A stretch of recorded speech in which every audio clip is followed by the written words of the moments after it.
যারা পরিবারের মুখে হাসি ফোটাতে দেশ ছেড়ে দূরপ্রবাসে পাড়ি দিয়েছেন তারাই আমাদের রেমিটেন্স যোদ্ধা।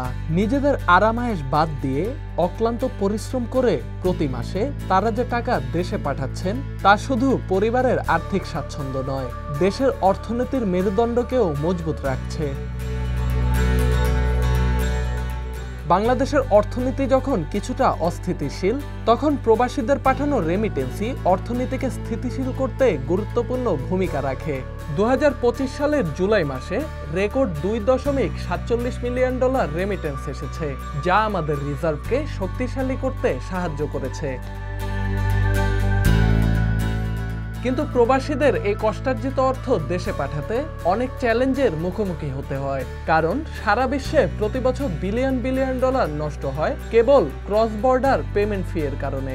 উদাহরণস্বরূপ, যদি এশিয়ার দেশগুলোর কথা বলি, প্রতি বছর $300 বিলিয়ন বেশি রেমিটেন্স পাঠানো হয়, যার মধ্যে $12 বিলিয়ন বেশি খরচ হয় শুধুমাত্র ফিতেই।